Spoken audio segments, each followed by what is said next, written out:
जय श्री राम। शंखनाद में आपका स्वागत है। संजय राउत की सलाहों ने, संजय राउत के बड़बोले बयानों ने आज शिवसेना को, उद्धव ठाकरे को कहां लाकर खड़ा कर दिया है, क्या हाल कर दिया है पार्टी का। लेकिन अब भी संजय राउत पर कोई कंट्रोल नहीं है और वो ऐसे बयान दे रहे हैं, इस तरह की बातें कह रहे हैं जब चुनाव सिर पर खड़े हुए हैं, वो भी एक अंतिम चुनाव जिसमें उद्धव ठाकरे के लिए करो या मरो की बात है। तब ऐसे बयान दे रहे हैं कि उद्धव ठाकरे के लिए प्रचार पर निकलना मुश्किल हो जाए। जहां पर पहले ही सीटें हाथों से जा रही हैं, नेता हाथों से जा रहे हैं, इलाके निकल रहे हैं, वहीं संजय राउत के बयान जो है वो नई मुसीबत खड़ी कर रहे हैं। संजय राउत ने अभी कमाठीपुरा को लेकर एक बेहद विवादित बयान दिया और जबरदस्ती दिया, कोई मतलब नहीं था।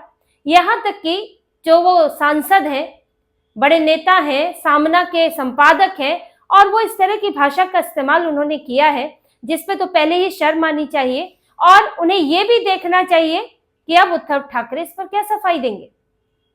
संजय राउत बीजेपी की बात कर रहे थे। जो अभी गठबंधन हो रहे हैं, जो अभी हाल में बीजेपी कांग्रेस के गठबंधन की बात सामने आई, जिसको देवेंद्र फडणवीस ने, जिसे लेकर अपने नेताओं को फटकार भी लगाई, इसी तरह से एआईएमआईएम के साथ भी मामला सामने आया था, तो इसी पर संजय राउत बयान दे रहे थे। उनकी तो आदत है, वो रोज सुबह उठ के 1 दर्जन बयान देते हैं। उनके पास कुछ तो अपने ही कई पत्रकारों को बुला लेते हैं या फिर उनके पास कुछ एजेंसी वाले पहुंच जाते हैं, फिर वो 1 दर्जन मुद्दे पर एक साथ बयान देते रहते हैं और बड़बोले बयान देते हैं।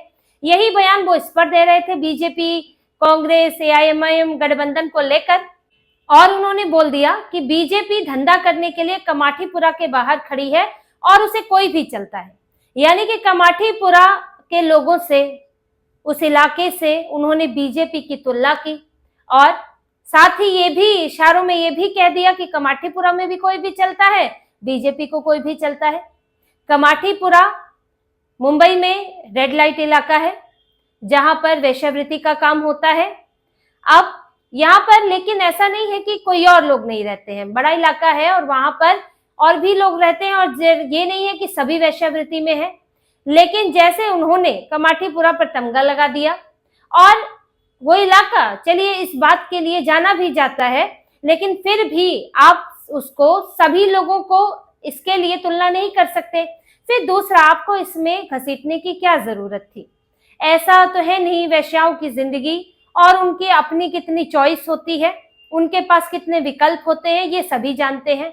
और आप उन्हें इस तरह से उनकी तुलना कर रहे हैं जैसे कि कोई अगर वेश्या का काम कर भी रहा है तो उसे कोई भी चलता है, यानी कि खुशी से कोई भी चलता है, मजबूरी वश है, अपना जीवन जीना है। तो इन्होंने ये जो तुलना की वो भी पूरी तरह से एक असंवेदनशील तुलना है।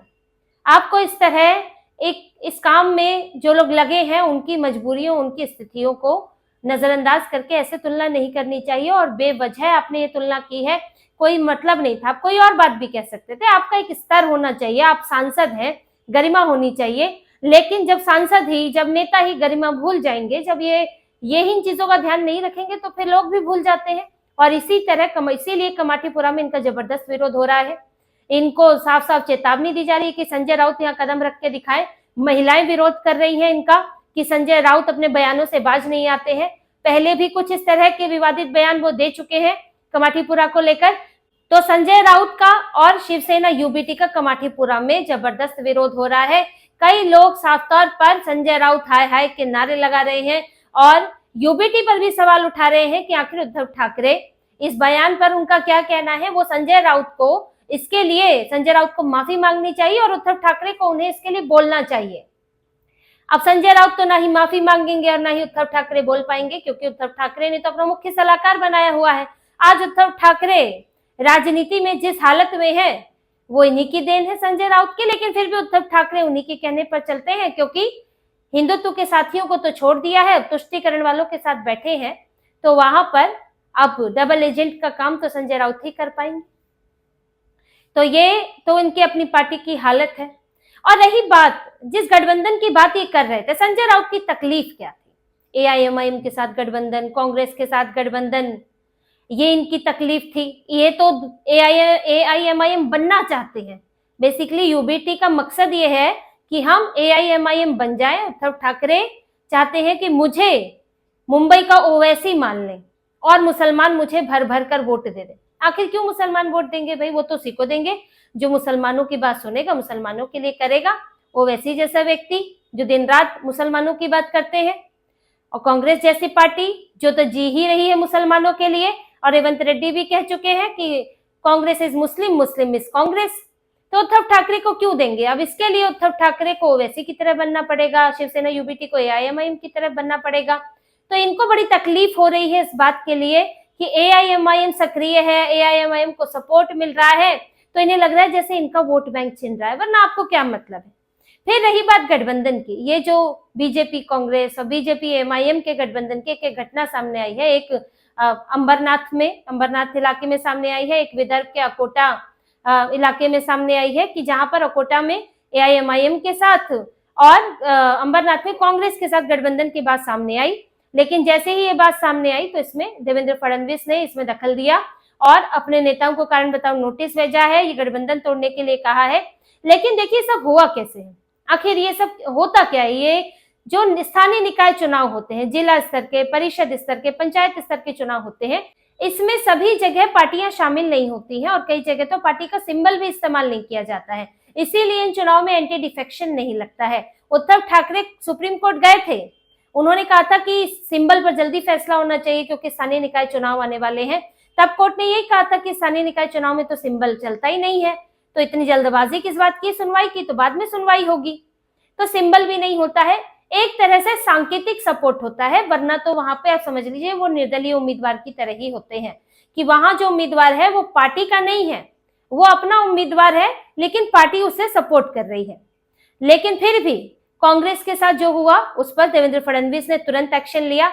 इसके बाद गठबंधन तो टूटा ही, बल्कि कांग्रेस ने जो अपने 12 नेता, जो इनके 12 पार्षद पार्टी से निकाले थे, उन्होंने तुरंत जो है बीजेपी ज्वाइन कर ली और उसके बाद वो जगह कांग्रेस के लिए तो रही ही नहीं, कांग्रेस का तो वहां आधार ही खत्म हो गया।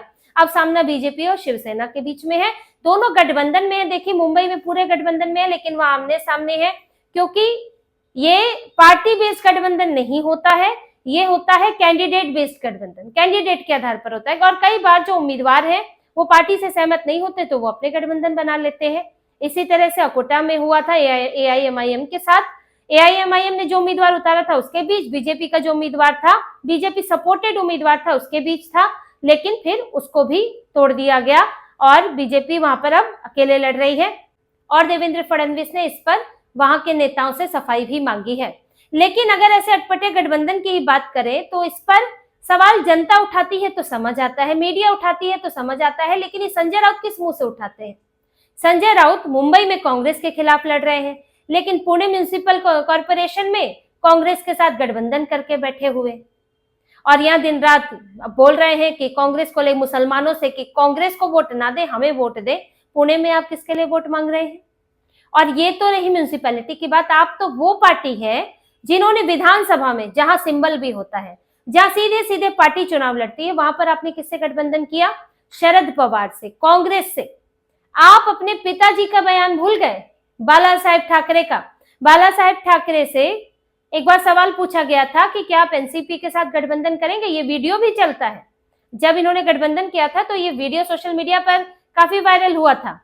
जब बोला गया, पूछा गया था बाला साहेब ठाकरे से एनसीपी से गठबंधन को लेकर, तब एनसीपी तो पूरी एनसीपी थी और शरद पवार चला रहे थे, मुखिया थे, तो उन्होंने कहा कि अगर आप संभावना की बात करेंगे कि संभावना है कि नहीं गठबंधन की, तो अगर कोई मुझसे पूछे कि बदमाश के साथ जाएंगे कि सज्जन व्यक्ति के साथ जाएंगे, तो उन्होंने कहा कि मैं बदमाश के साथ नहीं जाना चाहूंगा, दुष्ट के साथ गठबंधन नहीं करूंगा, और वो भी उस व्यक्ति के साथ जो अटल बिहारी वाजपेयी की सरकार गिराने की कोशिश कर रहा हो, मैं कभी गठबंधन नहीं करूंगा, ये बाला साहेब ठाकरे ने बोला था। लेकिन आज उद्धव ठाकरे खुद शरद पवार के चरणों में बैठ गए हैं, राजनीतिक गुरु बना लिया है, उनके सामने जाकर उनसे बात करने की परमिशन लेते हैं और वो कह देते हैं कि थोड़ा इंतजार करो, गेट के बाहर रुको। तो आपकी पार्टी तो ऐसी पार्टी है, आपकी पार्टी ने तो Muslim party, almost Muslim party Congress के साथ गठबंधन कर लिया, तुष्टीकरण करने लगे। और जब आप यहाँ पर हिंदुत्व पर घिर गए हैं, अपने इसी तुष्टीकरण के कारण, अपनी इन्हीं नीतियों के कारण हिंदुत्व पर घिर गए, तो मराठी मुद्दा लेकर आ गए कि मराठी, अब मराठी वोट दें, या मराठियों के साथ हमें मराठी मानुष की बात करनी है, ये करना है, वो करना है।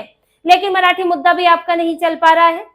आप हिंदुओं में विभेद पैदा करने की कोशिश कर रहे हैं। बीजेपी ने भी कह दिया, शिंदे ने भी कह दिया, सीएम फडणवीस का बयान है कि भाई यहाँ पर मराठी मेयर ही होगा, लेकिन मराठी हिंदू होगा, टोपी वाला मराठी नहीं होगा, क्योंकि महाराष्ट्र में जो पैदा हुआ वो मराठी है। अब मुसलमान भले ही ना माने, लेकिन यहाँ पर है तो मराठी ही। तो उन्होंने यही कहा कि मराठी टोपी वाला नहीं होगा, मराठी हिंदू होगा जो यहाँ का मेयर होगा। अब उद्धव ठाकरे बताए कि वो कौन से मराठी को मेयर बनाएंगे। अब इन्होंने सोचा कि नया हम उसमें नया पेज घुसा दे कि नहीं, यहाँ के मराठी तो होंगे, लेकिन ये उस मराठी की बात करते हैं जो दिल्ली से संचालित होता है। अब दिल्ली से संचालित तो आप भी होते हैं। बीजेपी तो राष्ट्रीय पार्टी है, बीजेपी की प्रदेश में इकाई है और केंद्र में इकाई है। केंद्र की इकाई सीनियर है तो वो प्रदेश के मामलों में उसका दखल होगा, स्वाभाविक है, एक ही पार्टी है। लेकिन आप तो यहाँ क्षेत्रीय पार्टी होते हुए भी कांग्रेस से संचालित होते हैं। राहुल गांधी से ऑर्डर लेकर आते हैं, दिल्ली जाते हैं, राहुल गांधी से बोलने की कुछ सीटें दे दो, हमें सीएम के लिए उम्मीदवार बना दो। राहुल गांधी के आप और आपके बेटे उनके दरवाजे पर पहुंचते, चौखट पे। तो आप तो खुद दिल्ली से संचालित हो रहे हैं और यहाँ दूसरों की बात करते हैं, वो भी जबकि आप क्षेत्रीय पार्टी हैं। वो तो एक ही पार्टी है, उनकी तो अपनी हायरार्की है। राहुल गांधी इनके सर्वे सर्वा बन गए हैं।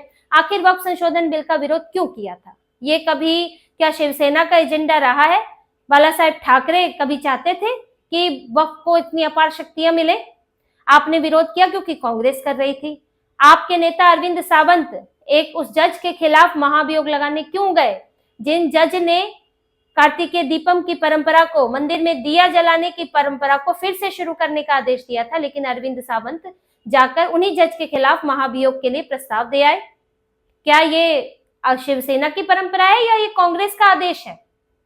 ये आपकी पार्टी ऑपरेशन सिंदूर पर बीजेपी पर सवाल खड़ा करती है, भारत सरकार पर सवाल खड़ा करती है। पाकिस्तान के खिलाफ ऑपरेशन सिंदूर में आपके नेता बोल नहीं पाए और उद्धव ठाकरे विदेश में बैठे रहे।